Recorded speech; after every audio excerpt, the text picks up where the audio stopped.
Si vous me voyez bronzer, c'est parce que je reviens du Sénégal.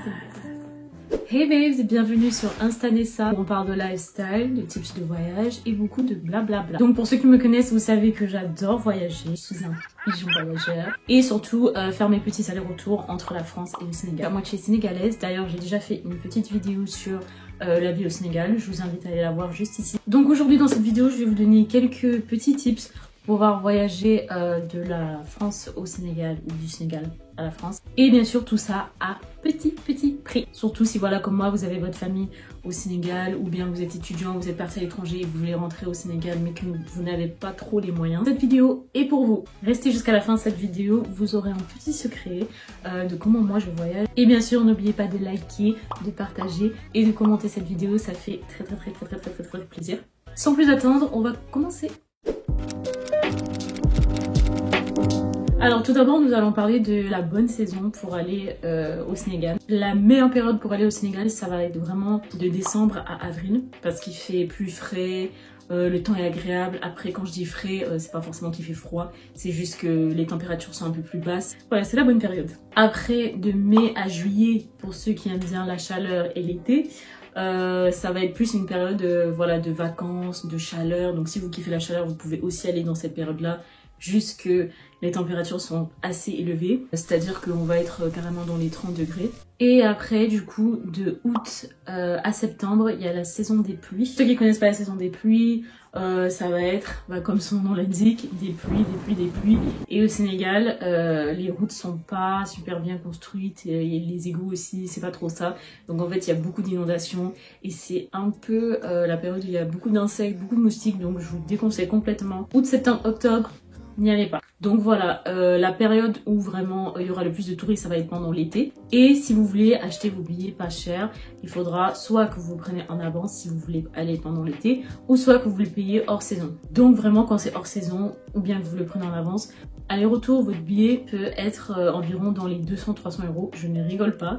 Ça m'est déjà arrivé de trouver un billet aller-retour genre à 300 et quelques. Parce qu'après, pendant l'été ou pendant les périodes de fête, les billets peuvent augmenter jusqu'à 1000 euros. Donc c'est quand même assez cher. Donc pour cette partie, je vais parler des compagnies. Je vais parler de chaque compagnie que j'ai déjà eu à prendre avec ses avantages et ses désavantages. Bien sûr, je choisis les compagnies les plus chères. Donc ça va pas être les compagnies super classe, Air France, etc. Non, là c'est les compagnies de la Hesse. Enfin, je critique pas les compagnies, mais voilà, c'est les compagnies qui ont des bons prix. Donc voilà, je les mets en avant. Donc quand vous achetez votre billet, il y a beaucoup de sites qui vont s'offrir à vous.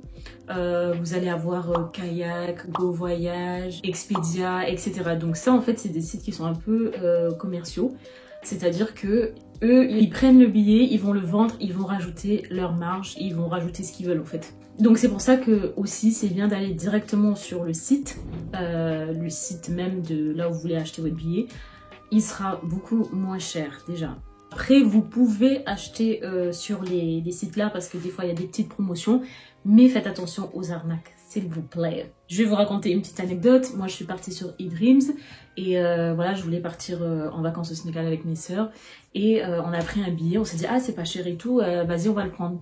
Et l'erreur qu'on a faite, c'est de ne pas être parti sur le site officiel pour voir si ce billet existait vraiment. Donc le jour où on devait partir, on nous a dit oui mais désolé mais en fait votre vol n'existe pas. Donc on était hyper deg et on s'est dit mais attendez mais comment ça existe pas en fait, on l'a payé et tout etc. Ils ont dit bah je sais pas le billet, le ticket n'existe pas. C'est toujours que si vous achetez sur un des sites commerciaux de vraiment regarder sur le site officiel s'il existe. Je vais commencer par tout ce qui est Air Algérie, Air Maroc. Alors les avantages de ces deux compagnies, déjà c'est celles qui ont les prix les moins chers. Vous avez le droit à 2 valises, ce qui est incroyable, 2 valises de 23 kg. Donc franchement, c'est vraiment pas toutes les compagnies qui acceptent d'avoir 2 valises bien remplies. Donc voilà, n'ayez pas peur quand on dit Air Algérie, Air Maroc, moi j'ai déjà pris. Tout se passe très bien, les gens sont très gentils, très serviables, très ouverts. Donc si vous avez une question ou quoi, vous pouvez leur demander. Voilà, la nourriture, bon. c'est la nourriture d'avion quoi. On peut pas dire que c'est 5 étoiles. Les escales sont assez longues. C'est surtout quand vous allez prendre des billets qui sont moins chers, vous vous retrouvez à faire des escales énormes. Moi des fois quand je voyage genre vraiment toute la journée. Mais je me dis écoute, je prends ce que j'ai à faire et j'attends peinard. Un autre désavantage c'est qu'ils sont pas très bien organisés, donc il peut avoir du retard, ça m'est déjà arrivé. Encore une petite anecdote, là j'ai voyagé au Sénégal et je suis revenue avec Air Algérie. Et en gros j'ai dû prendre le billet à la dernière minute, donc c'est pour ça que j'ai dû choisir cette compagnie. Mais voilà, à un moment donné, on nous montrait sur le panneau en mode oui, le gate, la porte ça va être numéro 12. Donc tout le groupe part vers 12. Et après ils disent ah non ça va être la porte numéro 25. Tout le groupe part vers la porte 25. Ah non ça va être le... Donc voilà, ils nous ont fait tourner en rond parce qu'ils n'étaient pas super organisés malheureusement. Le wifi aussi au Maroc et en Algérie est illimité. Donc c'est souvent des bails de tu dois te connecter et après t'as 30 minutes, 1 heure, après tu dois te reconnecter. Donc ça aussi c'est un peu un désavantage quand même. Surtout si tu dois rester genre toute la journée, il faut que tu aies du wifi quoi. Et aussi les aéroports sont pas très grand, il n'y a pas énormément de magasins à visiter, ça va plus être peut-être des petites buvettes ou des magasins locaux en fait. Concernant Air Turquie, je l'ai pris une fois et franchement j'ai kiffé l'aéroport était énorme, je vous mettrai une petite photo, mais l'aéroport était vraiment énorme et il y avait plein de magasins de luxe, plein de choses à manger, je me rappelle qu'il y avait une cascade de chocolat, bref. Donc là c'était bien, pareil. Le wifi c'était encore un truc de se connecter, mais il y avait quand même beaucoup de choses à visiter quoi, donc je vous conseille celle-là. Ensuite il y a la compagnie Iberia donc qui est en Espagne. Voilà pareil, les escales vont être longues aussi, mais le wifi est illimité, l'aéroport est assez vaste et pareil, il y a beaucoup de choses à voir, beaucoup de choses à manger. Et aussi ce qui m'a choqué à l'aéroport c'est qu'il y a carrément un métro, enfin je sais pas c'est quoi mais c'est sous terre, et il vous amène carrément de l'autre côté de l'aéroport. Et moi j'étais en mode ok, je savais pas, il faut le savoir en fait. Parce que souvent sur ton ticket, il y aura écrit oui, il faut aller à la porte 52. Toi tu cherches la porte 52, tu sais pas où c'est. Mais en fait au final, tu vas voir que il va aller prendre le métro. J'ai failli rater mon vol une fois à cause de ça. Après, ça va être une valise pour tout ce qui est Iberia. Quand vous voulez rajouter une valise, en général c'est assez cher. Ensuite la TAP, je pense que vous connaissez la TAP. Réputée pour ses comment dire, ses retards. Après voilà, j'ai voyagé avec la TAP et franchement ça a été, les avions sont bien, l'aéroport du Portugal est assez bien aussi, et pareil ça va être encore une valise. Le wifi là-bas est aussi illimité. Que faire pendant l'escale? Et oui mes cocos, je vous envoie pour une journée de voyage, mais je vous laisse pas tout seul. Alors petit secret, en fait quand tu voyages il faut savoir que si tu fais plus de 6 heures ou de 8 heures d'escale, tu as le droit d'aller à l'hôtel gratuitement.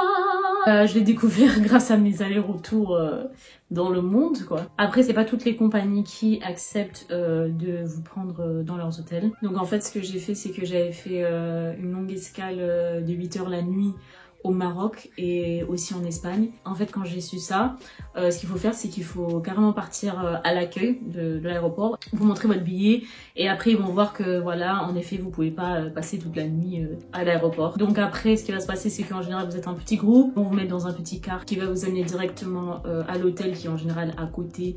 Vous n'allez pas aller à Perpète et vous n'allez pas aller dans un hôtel 5 étoiles, mais quand même un bon hôtel qui est à côté de l'aéroport. Attention!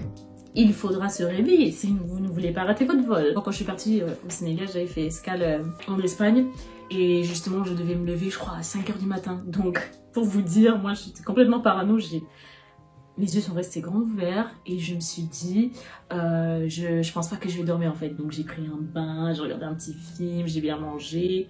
Concernant la nourriture aussi, on vous offre le repas et le petit-déj, donc ça c'est plutôt cool. Et vous pouvez choisir si vous voulez être seul ou dans une chambre avec quelqu'un. Parce que moi je sais que quand j'ai fait escale au Maroc, j'ai rencontré une fille super sympa. Du coup voilà, on nous a demandé si on voulait partager la chambre ou pas pour faire des économies, mais bon. Quand tu viens de connaître une personne il y a 2 minutes, t'as pas trop envie d'être dans la même chambre qu'elle quoi. Après c'est vrai que quand j'avais fait escale au Maroc j'avais un peu peur parce que c'était la première fois en plus que j'arrivais au Maroc et tout, mais les gens là-bas étaient encore une fois super sympas. On a même porté mes valises, on a même dansé, voilà, vous connaissez le Maroc, c'est la festa. Après voilà, comme je l'ai dit, Vous pouvez vraiment visiter les magasins, prendre le temps de voir ce qu'il y a, goûter, il y a plein de petites choses quand vous faites escale à l'aéroport. Vous pouvez faire des TikTok, faire des vidéos, vous pouvez lire, vous pouvez travailler, amener votre ordinateur parce que souvent ça sert quoi. Et aussi des fois parler avec les étrangers, c'est assez drôle parce que eux ils font le même voyage que vous pouvez faire des liens, des connexions. Franchement, ils sont sympas, ils sont dans le même cas que vous donc... Ouvrez votre cœur. Du coup, le petit secret que je voulais partager avec vous, tous ceux qui connaissent, c'est Cdiscount. Alors Cdiscount, vous connaissez sûrement comme site où on vend plein de bidules électroniques, machin. Mais Cdiscount est beaucoup plus grand que ça. Si vous regardez sur les onglets en haut du site, vous voyez qu'il y a un petit onglet vol. Et du coup, quand vous cliquez, vous voyez que en fait Cdiscount propose plein de vols à bas prix, avec des promotions. Même si vous voulez aller à Disneyland ou je ne sais où, il y a tout type de vols internationaux. Et du coup, moi j'utilise souvent Cdiscount parce que c'est vraiment quelque chose de fiable. Et le petit truc qui est bien, c'est pour ceux qui n'ont pas énormément d'argent, en fait vous pouvez prendre votre billet en plusieurs fois. Donc vous pouvez payer en 3 fois ou en 4 fois. Franchement, c'est très sécurisé. Moi personnellement, j'ai jamais eu de problème avec ce site-là. Donc ce site-là, c'est pas que pour aller au Sénégal, mais en général, quand vous tapez votre destination, vous avez voilà toutes les compagnies qui vont s'afficher avec tous leurs prix, les valises et combien ça va vous faire dans la somme totale. Voilà, c'est tout pour aujourd'hui. J'espère que vous avez kiffé cette vidéo. J'espère que mes conseils ont pu vous aider pour tous ceux qui souhaitent rentrer au Sénégal ou y aller pour une première fois. N'hésitez pas à m'écrire en commentaire si jamais vous avez des questions. Et voilà, on se dit à bientôt. Bye!